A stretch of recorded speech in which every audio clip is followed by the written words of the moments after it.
कुछ दिन पहले पश्चिम एशिया में अमेरिका के ठिकानों पर हुए हमलों ने बाइडेन की चिंता बढ़ा दी। कुछ दिन पहले ही खबर आई थी कि सीरिया में अमेरिका के सैन्य ठिकाने पर आग लग गई और कहा गया कि आग ड्रोन अटैक की वजह से लगी। खबर यह भी आई ड्रोन ईरान ने भेजा था और उसी ने दक्षिण पूर्वी सीरिया में अमेरिका के अल तन्फ मिलिट्री बेस के पास हमला किया था,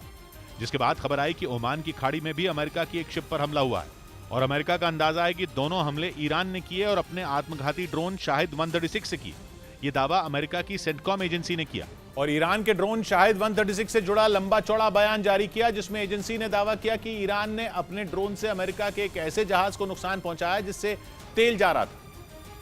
क्योंकि यह हमला उसी तरह का था जिस तरह से यूक्रेन में किया जा रहा है। यानी अमेरिकी एजेंसी सेंटकॉम ईरान के आत्मघाती ड्रोन पर नजर रख रही है, खासकर उसके यूक्रेन में इस्तेमाल के बाद, क्योंकि यूक्रेन में रूस का पलड़ा इस समय शाहिद 136 की वजह से ही भारी है। अमेरिकी एजेंसी सेंटकॉम का काम पश्चिम एशिया पर नजर रखना है, जिसमें कई नेता और अधिकारी शामिल हैं जो पश्चिम एशिया में अमेरिका के दुश्मनों की हर हरकत पर खास ध्यान रखते हैं। और इस एजेंसी का कहना है कि ईरान लगातार वहां पर अमेरिका को नुकसान पहुंचाने की कोशिश कर रहा है। वैसे कुछ हफ्ते पहले ईरान ने खुद कहा था कि वो पश्चिम एशिया में अमेरिका और इजरायल के ठिकानों को निशाना बनाएगा और अब अमेरिकी एजेंसी भी यही दावा कर रही है। वैसे ये पहली बार नहीं है जब ईरान पर सीरिया में अमेरिका को नुकसान पहुंचाने का आरोप लगा है। अमेरिका के सैनिक सीरिया में आईएसआईएस के आतंकियों को मारने के नाम पर रह रहे हैं, लेकिन ईरान कहता है कि वो इजरायल की मदद करते हैं और वहां पर ईरान की जड़ों को कमजोर करने में जुटे हुए हैं और इसीलिए ईरान और अमेरिका की दुश्मनी बढ़ती जा रही है। इस आग में ईरान के आत्मघाती ड्रोन ने घी डालने का काम किया है, क्योंकि उसने अपने ये ड्रोन रूस को दे दिए, जिसने अमेरिका के जानी दुश्मन रूस को ईरान का दोस्त बना दिया। इधर रूस ने तुर्की के कब्जे वाले उत्तरी साइप्रस के लिए हवाई सेवा शुरू करने का ऐलान किया। उत्तरी साइप्रस पर तुर्की का कब्जा है और वहां के लिए केवल तुर्की ही सीधी हवाई सेवा देता है, लेकिन रूस के इस फैसले से अमेरिका से नाराज बताया जा रहा तुर्की खुश हो सकता है,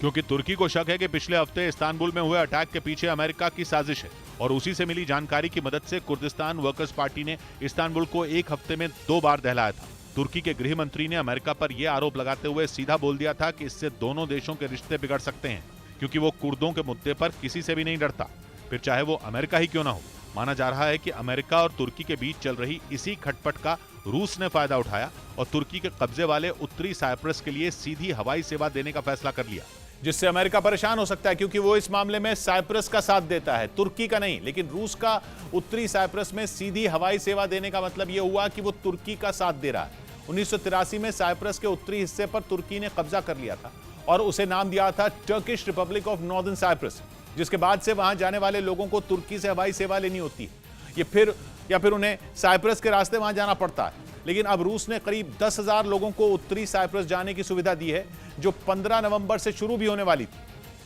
लेकिन तकनीकी परेशानियों की वजह से इसे 2023 तक टाल दिया गया। लेकिन यह तो पक्का है कि रूस वहां अपने यात्री विमान भेजेगा, जिससे वहां पर अमेरिका की पकड़ कमजोर होगी,